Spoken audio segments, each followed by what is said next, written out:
If you truly don't know what Pokemon is, just know that they are games that were released in Japan in 1996 on February 27th.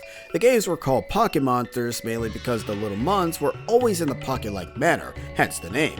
Pokemon is the shorter version of the name and was released in two versions, Pocket Monster Red and Pocket Monster Green. These were the first editions of the titles, and they were mainly RPGs similar to Dragon Quest series and Final Fantasy series. Soon after, we were introduced to the Pokemon anime over in the West on September 8th, 1998. This was our first look at what Pokemon was all about. 20 days later, the games were finally translated, and they were released as Pokemon Red, and not to be confused with the first version of Pocket Monster Red, and a new version, Pokemon Blue. These two were updated in terms of sprites and bug fixes, and the versions that we will be talking about today, and most of the gameplay footage, will be the version that was released in 1998 for Japan and 1999 for the West, known as Pokémon Yellow.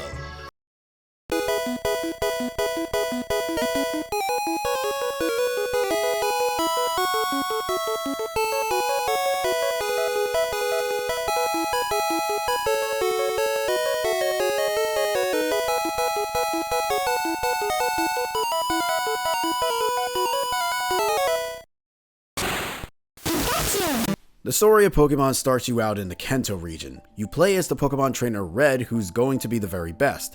At the age of 10, it's said that boys are able to leave their homes and go on a journey. But before Red can do that, he needs himself a Pokemon.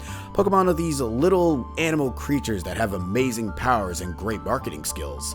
Some may be strong, that they can be able to destroy the world if used by the wrong persons. Folks in the Pokemon universe will treat Pokemons in different ways. Some they use them as pets, and some for battle, but then there are those who would use them for evil purposes. Red takes on the Indigo Challenge, which requires the trainer to gather 8 gym badges throughout the region, and to do that, he will be able to end up undergoing the Elite Four Challenge. 4 mighty trainers with the most powerful Pokemons, capping it off with the fight with the champion of said region.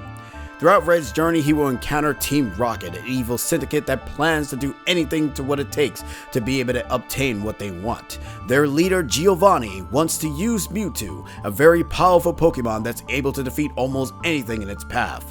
Thankfully, Red, being a 10-year-old boy and a good trainer overall, is able to stop the mob boss and his plans in numerous ways.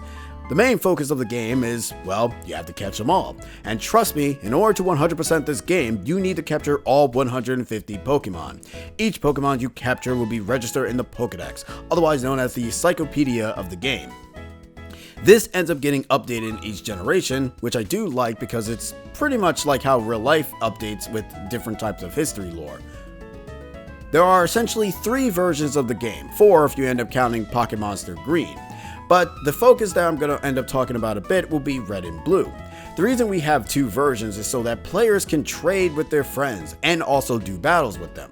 This is the only way to get certain Pokemons, such as traded evolutions. And there are also exclusive Pokemons for the opposite version. In the modern day Pokemon, this is a whole lot easier to do, thanks to the internet. But back then, you needed to own 2 Game Boys, 1 link cable, and 2 different copies of the game if you were by yourself. And we had to do this up until Generation 4 came along with the Wi-Fi system. As stated before, Pokemon is an RPG. It's an overhead adventure that contains a Pokemon Center, which are like inns, but they are free, a market which ends up having healing items, Pokeballs, battle items, and Pokeballs are essentially the things that you use to be able to catch Pokemon. Of course, there are many other buildings that you can explore that will end up giving more world building. There are only 2 minigames that you can do in Generation 1. One being the Casino Corner, which allows you to end up utilizing coin cases to be able to use coins to be able to end up obtaining points. You end up obtaining enough coins, you could be able to use those coins to be able to get the Porygon. This is the only thing that you're probably going to get because all the other Pokemons that are actually on this list, you can end up finding on the field or trade it with a friend if they're not in your version. The second game is the Safari Zone. This area ends up having you use none of your Pokemons and only utilize 30 Safari Balls. You can throw a rock at the Pokemons to anger it, but it will be easier to capture, whereas you can throw a bait at the Pokemon, but it will be harder to capture. You also have a total of 500 steps. You need to do this in order to end up progressing with the game. Pokemon's battle system is not overly complex, and I might end up repeating myself when we end up getting to the other games, but you can have a total of 6 Pokemons in your team. You throw out whoever's in the front, and you have the ability to use 4 moves. As you end up leveling up, or if you end up utilizing TMs or HMs, technical machine for TM and hidden machine for HMs, you can end up overriding the skills here. But be warned though, since this is Generation 1, there is no such thing as a move deleter. So HMs are permanent moves, so be mindful as to who you want to utilize these hidden machines. You start out at level 5 whenever you start your adventure, and you end up gaining experience from wild encounters and from trainers. Trainers will end up giving you more experience since the trained Pokemons are, I guess, sort of harder to fight. I don't really know. Just know that when you end up losing to a trainer, you end up having to pay them money. But if you beat them, they will give you money. This is the only way to end up making money in the game, as the only other method is by selling items that you don't need. There is also a limited item inventory of 20 items. This also goes for the boxes as well. This is obviously something that's already fixed in a lot of the other games where the boxes were more so not confined and usually just get transferred to a second box, whereas with Generation 1, however, that doesn't really happen all that much. You have to be mindful that there is only a limited amount of Pokemons that can be in the box, and you kind of do want to end up switching the boxes just in case you don't end up filling up your box. The other part about the box is that it's kind of hard to figure out what Pokemon is which, especially if you end up nicknaming them. And if you nickname them, you won't know what they look like because the sprites don't show up. They just show up in name only. This is definitely a first game problem where you can definitely tell that they didn't really think too much of what players will be doing, and it makes a lot of sense. There's a lot of trial and errors with this type of stuff. You have the limited inventory, limited box, and a bunch of other things. It can be a bit of a problem, especially when you're going back to it and you're more so used to better. Throughout the course of the game, you can end up finding hidden items on the floor. These are in the form of Pokeballs, but be mindful, you can end up finding Mimics, which are otherwise known as Voltorbs and Electrobes. So, you know, still RPG fashion. You just gotta love it. Now, throughout the course of the game, you will be able to find Pokemons called Legendaries. These Pokemons are kind of considered the best of the best, but are also limited to 1 per game run. They are also considered more powerful than your average wild Pokemon, as they are not caught by normal means. In order to catch these Pokemons, you must put a status effect on them, and proceed to pray to the RNG gods of Arceus that they will stay in the ball. There are a total of 4 legendaries in the game. The Bird Trio, with Articuno, Zapdos, and Moltres. To be able to find Articuno, the bird who lives on Seafoam Island, you need to go southwest from Future City and the east of Cinnabar Island, depending on which path you want to go to. Zapdos is located south of Rock Tunnel. You need Surf to be able to get this one. Same goes for Articuno as well. While Moltres is actually located in the final dungeon, Victory Road, which can only be accessed once you've obtained all 8 gym badges. Now, the final Pokemon can only be caught during the post-game. I'm putting post-game in quotes because Generation 1 doesn't really have much of a post-game unless you're going after all 150 Pokemons, which you can pretty much do that during your adventure. Once you have become the champion of Kanto, you gain access to the cave known as Cerulean Cave.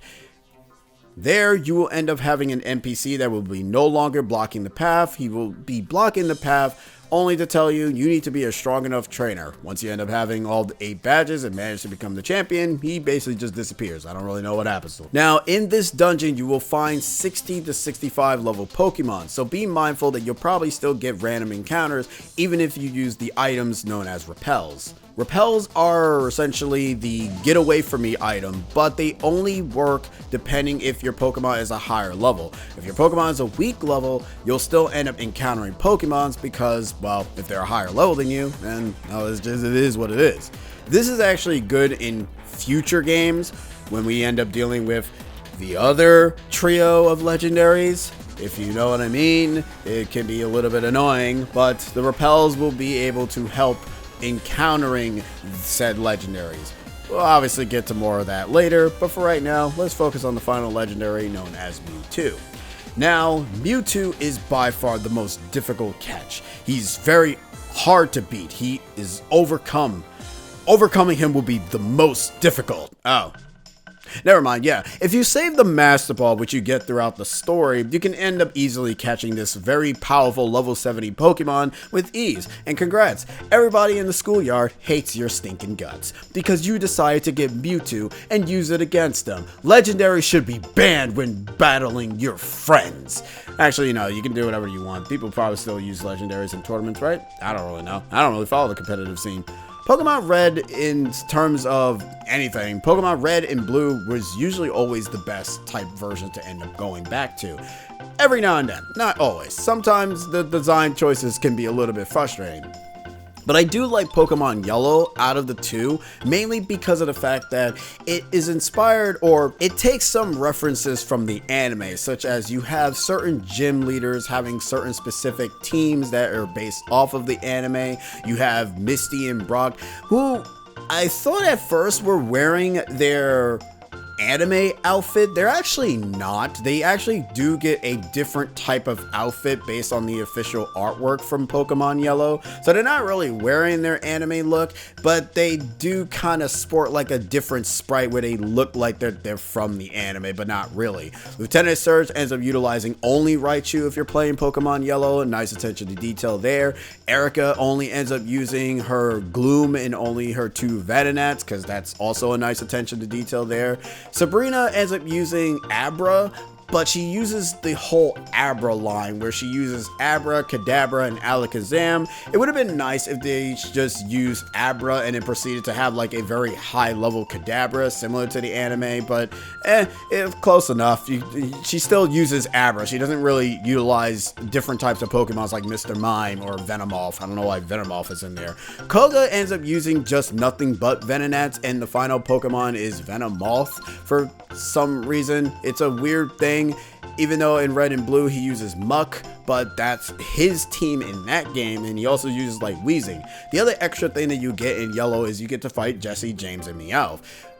They're only exclusive in this game. They never appear in any of the other games, and it's kind of a shame too, because it would have been nice to end up seeing them in the other generations rather than this one. The starter Pokemons that you usually always start out with will end up being Fire, Grass, and Water. The reason for this is to make it a little bit easier for people to end up realizing what is weak to what. Fire beats Grass, Grass beats Water, and Water beats Fire. It's easy, it's simple to understand, rather than having a bunch of others in the mix. The best thing I do also like about these 3 types of starters with Charmander, Squirtle, and Bulbasaur is that they also kind of determine how hard the game is going to be for you. If you start with Charmander, you're going to have a hard time because the first 2 gyms will literally wipe the floor with him. If you start with Squirtle, you'll be able to beat the first gym, but you'll have a little bit of a hard time with the second gym. Whereas with Bulbasaur, they have an advantage to both gyms, because both of the gyms that he has to fight are actually weak to him. Pokemon overall has been a major thing that I've always wanted to talk about for a while now. The reason why I never got the chance to talk about it is because I still am trying to figure out how I want to talk about it. There's like so many people that already talk about this series already that you probably ended up hearing it before. Like, how can my style be unique? Probably it's not going to be unique except for my commentary, my commentary only. But hey, I can't keep sitting down on it and not thinking that, hey, I want to get a video out of talking about the games that I love. I love this generation of Pokemon in general, or I should just say I love Pokemon in general, and I want to talk about it. The next video I want to talk about is the few games that kind of came out during Generations 1 debut. Basically Pokemon Stadium, Pokemon Puzzle League, and Pokemon Pinball, and the other games that I cannot do currently because Hey You Pikachu does not exist. So I'm good for that. But yeah, without further ado, it's a short review because it's only Generation 1. I didn't want to go too far into too much detail until we end up getting to like the later games where they kind of get a little bit more story centric. Not to say that Generation 1 is not story focused. It's just that it's the first generation. You kind of need to just experience it yourself if you yourself want to end up playing the game. But what I'm curious about, leave a comment down below. What was your first starter Pokemon? Did you pick Bulbasaur? Did you pick Squirtle? Did you pick Charmander? Or did you end up not playing Red and Blue and decide to actually get Yellow instead because you actually like Pikachu? Very curious. And if you are one of the few people, did you figure out how to capture Pokemons on your own? Or did you just read it up somewhere at some point or somebody told you? Anyways, I've been Pika. The next Pokemon game we're obviously going to be talking about would be Pokemon Stadium. And probably Pokemon Snap. Since, well, one of those games is short, the other one is not. We'll see what I feel like. Usually I'll probably either just separate them just to collect my thoughts better. See you guys in the next electrifying video.